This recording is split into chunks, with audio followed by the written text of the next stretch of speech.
Bien-aimés frères et sœurs, vous connaîtrez la vérité et la vérité vous affranchira. Ça, c'est pas moi qui le dis, c'est la Bible qui le dit. Mais moi, je vous dis mieux. Vous connaîtrez la vérité historique, notamment celle de vos ancêtres kémites, et vous aurez une vision globale de ce que c'est que la vraie souveraineté politique. J'ajoute, vous reviendrez à la spiritualité africaine ancestrale et vous comprendrez les enjeux de l'indépendance économique. Et pour terminer, vous accepterez votre identité culturelle kémite et vous obtiendrez deux choses. La première, c'est la paix. La seconde, c'est le développement, à une condition. L'unité de toute l'Afrique noire, l'unité de tous les Noirs du monde entier.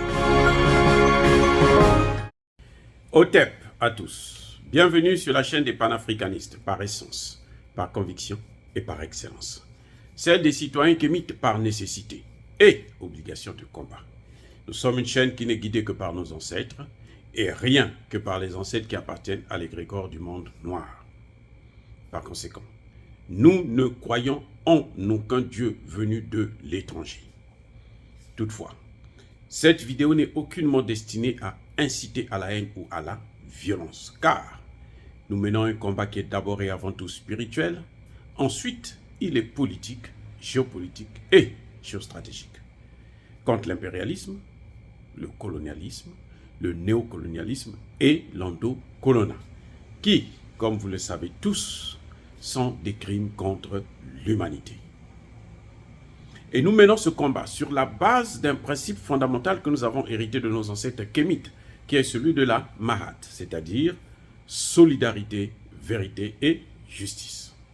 Vous êtes donc en droit de connaître la vérité, et nous avons l'obligation de vous dire la vérité, rien que la vérité, afin que justice soit rendue au continent africain.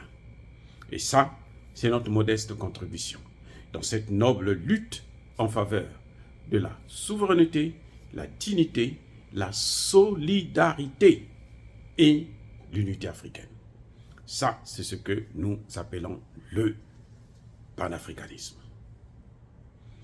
Bien-aimés frères et sœurs, qui est le lieutenant-colonel Paul-Henri Sandaogo Damiba?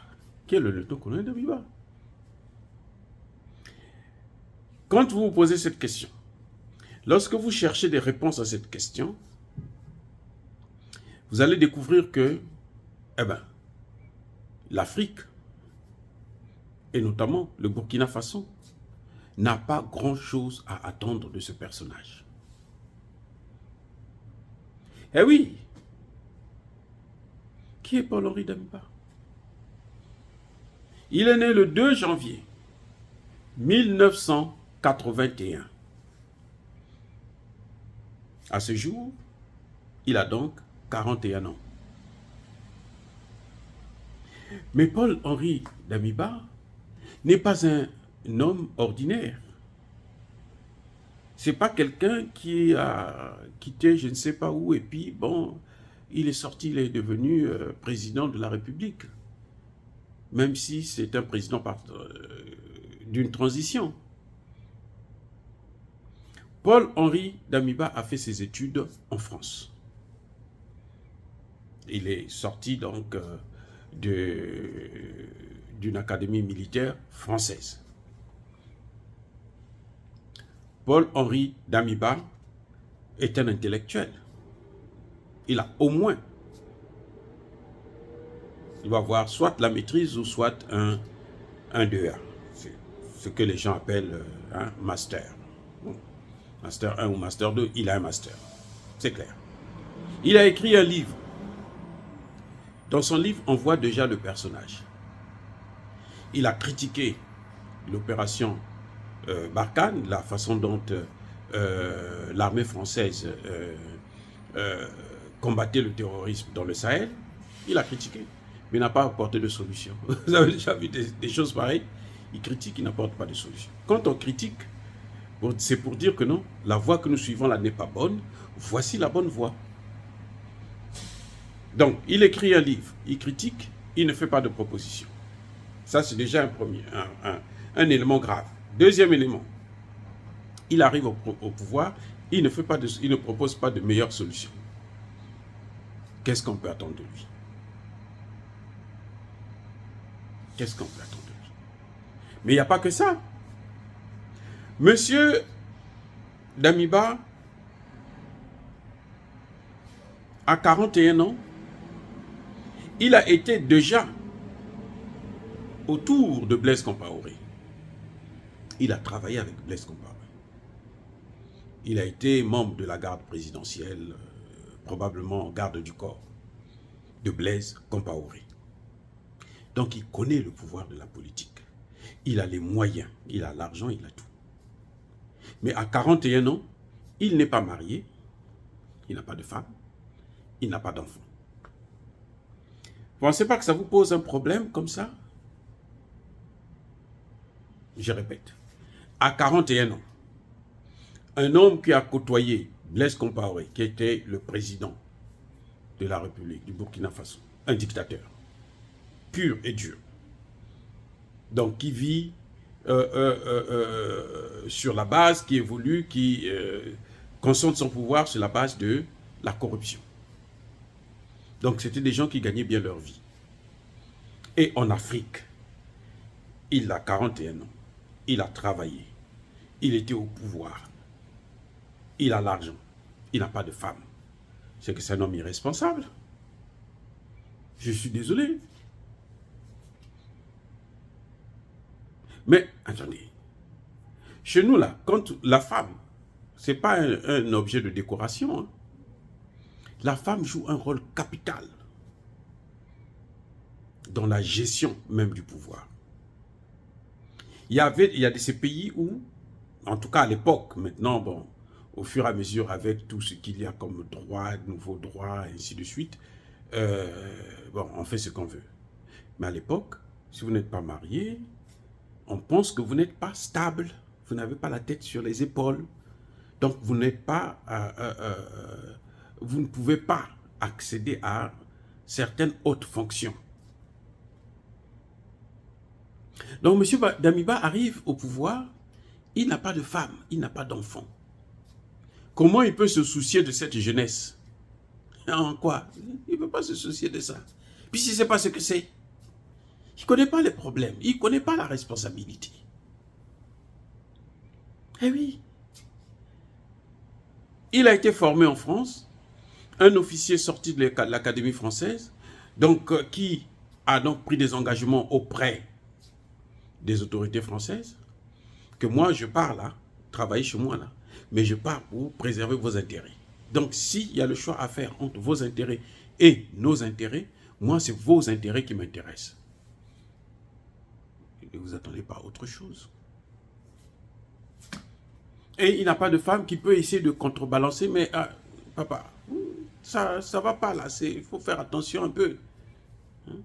Parce que quand vous avez une vraie femme dans la maison, ben, elle doit vous guider, elle doit vous aider à gérer ce genre de choses, ce genre de comportement, ce genre de situation. Eh oui, la femme contribue parce que ça vous apporte, elle vous apporte le calme, vous apporte la paix. Quand c'est une vraie femme, bien entendu. Parce qu'il y a des femmes qui sont tête fêlée, c'est un casse-tête, quoi. Des femmes, on les appelle des femmes AVC, qui vous donnent tous les troubles possibles du cerveau. Il y en a, ça existe. Mais si vous avez une bonne femme, je pense qu'elle peut vous aider à éviter des erreurs aussi grossières que celles que Damiba est en train de faire, de commettre actuellement. Où une population crie, une population parle, demande le départ des troupes françaises, demande le départ de l'ambassadeur français qui s'est permis d'insulter le peuple burkinabé. Et toi, tu fermes les oreilles? Tu vas faire autre chose? Non, ça ne se fait pas. Et quand vous n'avez pas une famille, une vie de famille, vous ne pouvez pas comprendre les problèmes sociaux d'une jeunesse. Je répète. Vous n'avez pas une vie de famille, je le répète encore. Je persiste et je signe. Vous n'avez pas une vie de famille là. Vous ne pouvez pas comprendre les problèmes d'une jeunesse qui est en train de crier, qui pleure devant votre porte. Vous ne pouvez pas comprendre ça, c'est pas possible. Vous ne voyez pas Emmanuel Macron? Emmanuel Macron n'a pas d'enfant. Il n'a pas d'enfants, il ne connaît pas ce que c'est. Comment il va se soucier des enfants, en plus africains, qui disent que nous, on ne veut plus du CFA? Il ne peut pas comprendre ça, c'est pas possible. Ça ne traverse pas sa tête. Il vous dit, moi, je suis jeune. Je suis né après les indépendances. Je n'ai pas connu la colonisation. Très bien. Mais il fait la même chose parce qu'il n'a pas le sentiment, il n'a pas de cœur. C'est le cas de Damiba. Il n'a pas de femme, il n'a pas d'enfant. Il ne peut pas comprendre les enfants qui sont dans la rue. Il ne peut pas les comprendre. C'est pas possible. Je dis, c'est pas possible. Son premier ministre, le nouveau premier ministre burkinabé, qu'est-ce qu'il a dit? Il dit, on ne peut pas continuer à rester sourds face aux cris de cette jeunesse. Ils veulent qu'on puisse rompre les relations avec la France, qu'on puisse changer de partenaire. Donc, nous, on va aller vers la Russie, comme eux, ils le demandent. Mais s'il ne part pas, c'est à cause de qui? C'est à cause de Damiba. Parce que lui, il est sourd. Il est sourd pourquoi? Parce qu'il connaît. Il ne peut pas comprendre cette jeunesse. C'est pas possible. Et le fait d'avoir étudié en France et tout, il doit avoir des dossiers compromettants sur lui. C'est ça aussi le grand problème. Vous savez, quand vous arrivez au pouvoir comme ça, si vous êtes clean, personne ne peut vous faire le chantage. Mais si vous n'êtes pas clean, vous êtes l'objet du chantage, mais un chantage très fort. Et lui, il ne doit pas être clean. Je vous ai dit, il a étudié en France. 2, il a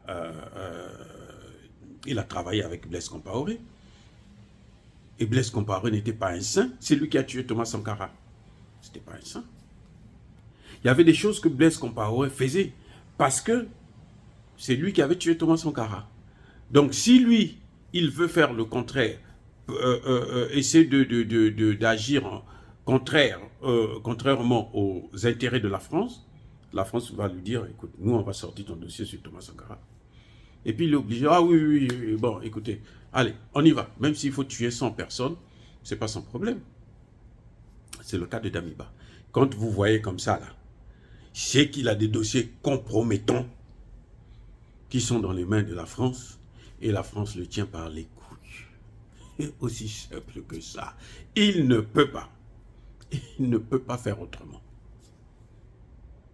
Eh oui, c'est dommage, mais le peuple burkinabé, la jeunesse burkinabé, doit devoir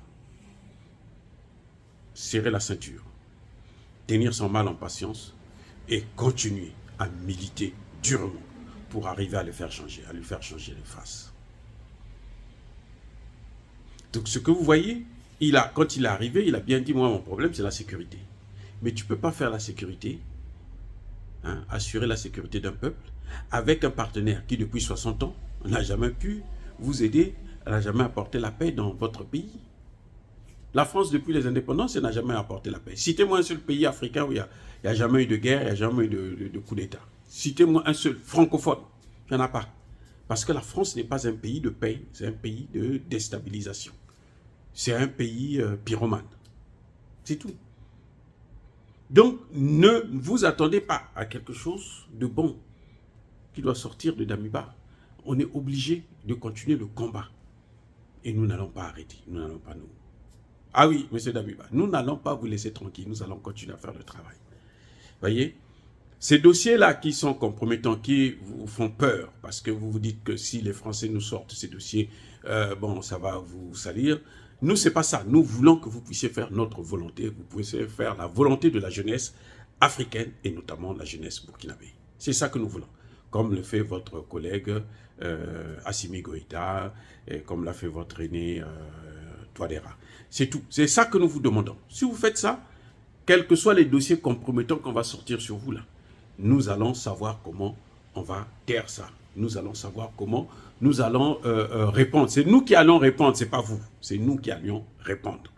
Mais tant que vous allez le faire là, et puis il faut savoir que tant que vous allez faire ça, tôt ou tard ces dossiers-là, nous saurons tout. Ça va tout va être sur la place publique. Je répète encore, M. Damiba, son vrai problème, c'est qu'il a étudié en France, c'est un produit français, Et la deuxième chose, c'est qu'il n'a pas de vie sociale, de vie familiale. Il ne sait pas ce que c'est que la famille. Donc, il n'a pas de souci pour une famille, pour ces hommes et ces femmes qui souffrent au Burkina Faso. Il ne peut pas avoir le souci, il n'a pas de vie de famille, il n'a pas de responsabilité, ce n'est pas un responsable. Son Premier ministre a compris parce que, si vous regardez bien, ce Premier ministre-là, il doit avoir une femme, il doit avoir des enfants. Donc, il sait ce que c'est que la responsabilité familiale, la responsabilité sociale.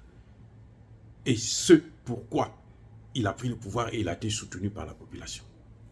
Dire cela, c'est inciter à la haine ou à la violence. Non.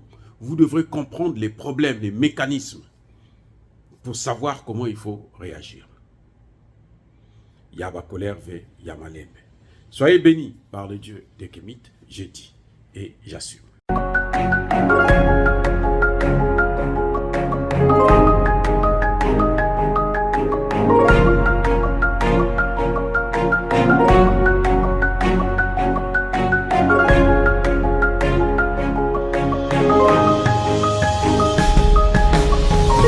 Eux, ils marchent par la foi et non par la vue. Mais moi, je vous conseille vivement de marcher par la connaissance scientifique et historique, notamment celle de nos ancêtres kémites, par les 5 sens et par l'intelligence. Abou Abia.